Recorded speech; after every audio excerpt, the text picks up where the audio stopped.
Hello, this is my talk on Pync, a tool for the automatic incremental execution of Python scripts at the function level. So first, to preface this talk, Python, as we all know, is a very popular language.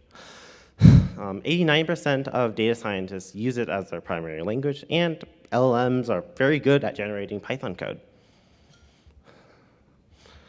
Data science scripts have a somewhat unique characteristic compared to other types of programs, though, in that they highly benefit from fast iteration from reusing results.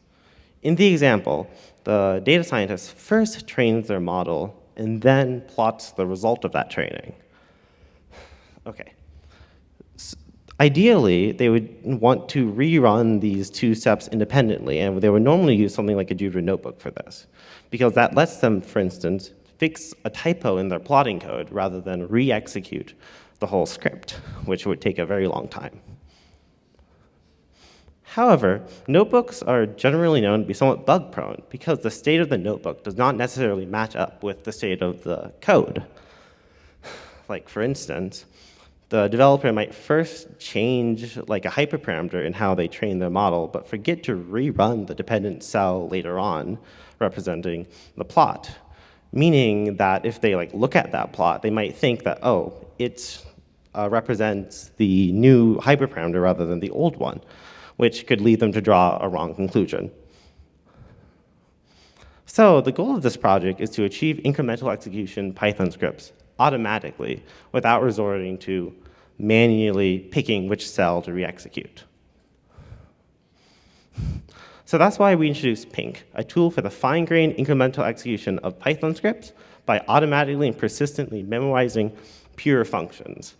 What the data scientist would do is that they would run their script with Pync, and Pync would pull out the pure long-running functions in the script here to compute an embedding, and then save that to a persistent cache, such that on the next execution of the script, Pync will simply pull out the function executions from the cache rather than actually re-executing them, saving a lot of time.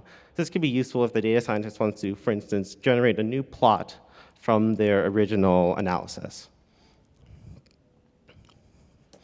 So Pync's safety criterion is that if a function call has no side effects, Pync can cache and restore it. However, we have to actually detect that. And the main side effect we're going to focus on today is some sort of external write. Like, what if it writes to an argument or writes to a global variable? To be a bit more precise about this, what Pync needs to ensure is that the set of objects which were written to does not intersect with the set of objects reachable from an argument or a global variable. So now the question becomes, how can Pync detect these side effects?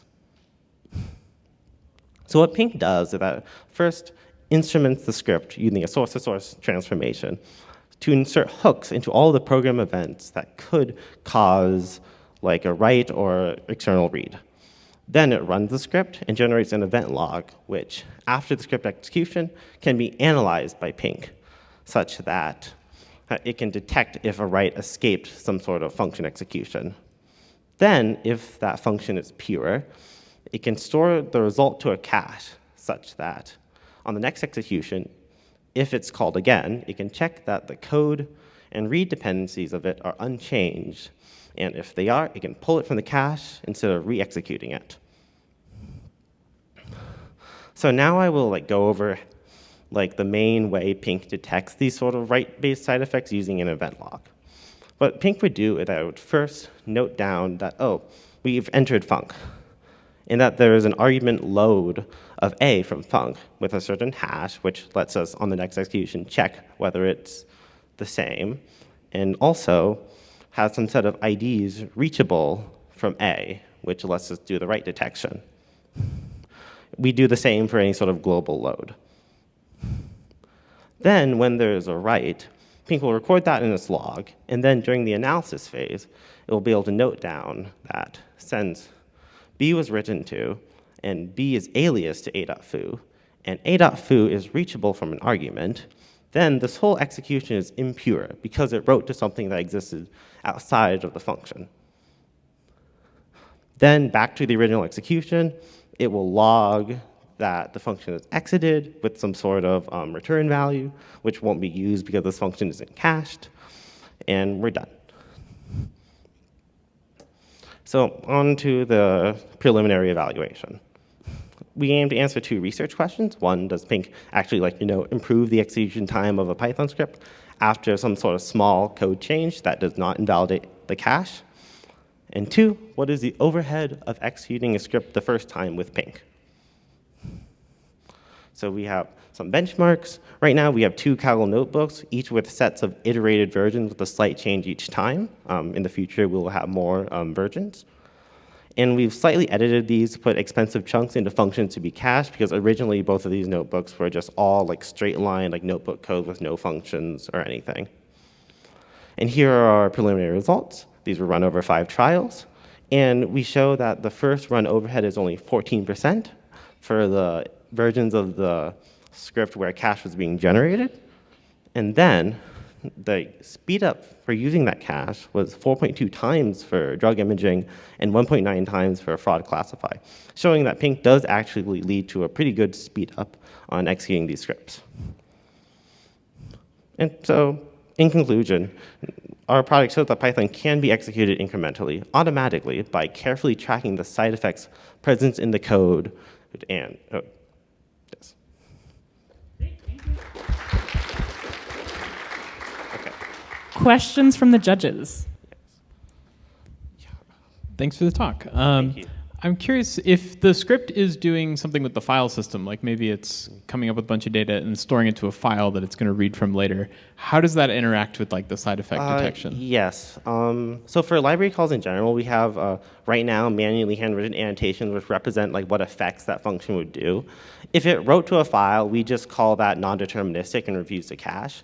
If it read from a file, we'd say that, oh, the first argument of this function, let's say it's read CSV, reads from the file it named, so we should make sure that on cache restoration that the modification time of the file is the same as it was before, allowing us to safely cache that. Okay, thanks. Thanks for the talk. It was really cool. So I was wondering, you mentioned that you had to sort of manually modify the cells to wrap expensive things in functions? Yes, in the current iteration. So I'm wondering if you have thought about sort of maybe a lot of notebooks, a lot of code is written in notebooks. Yes. So maybe any kind of story about going beyond that to beyond yes, function level caching? We definitely plan to do that in the future. We haven't devise a good way of doing it precisely yet, because let's say that you just put each cell into a function, and a lot of those functions, those cells might be impure and difficult to cache. So but definitely that is something that we intend to do in the future.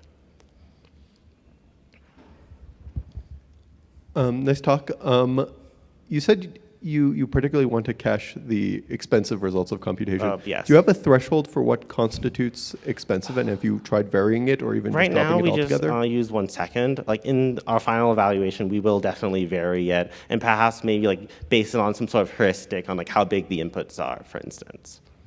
Is it possible that dropping it altogether would work? The issue with dropping it all together is that let's say that you have a lambda function, for instance, which just computes x plus 1.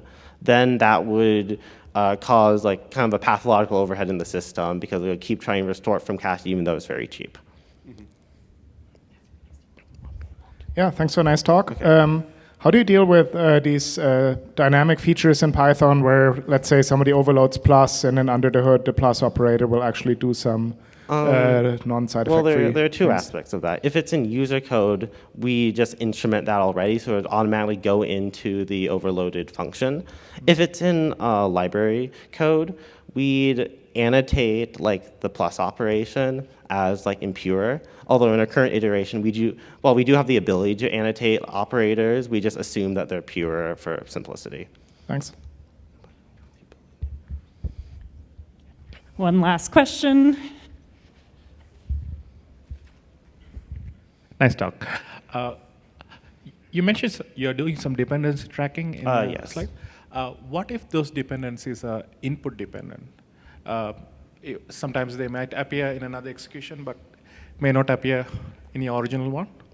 Do you have any fallback mechanism for it? Can you give an example of that? So your dependencies actually depends on, they might show up for a given input. I see. Yeah. Like if X is true, then something Yeah. else is a dependency. Yeah. Yeah. So we do dependency tracking dynamically. So we just say that this execution has like these 3 globals as a dependency, while this other execution has these 4 globals as a dependency, and just check which one of those match. All right, let's thank the speaker again.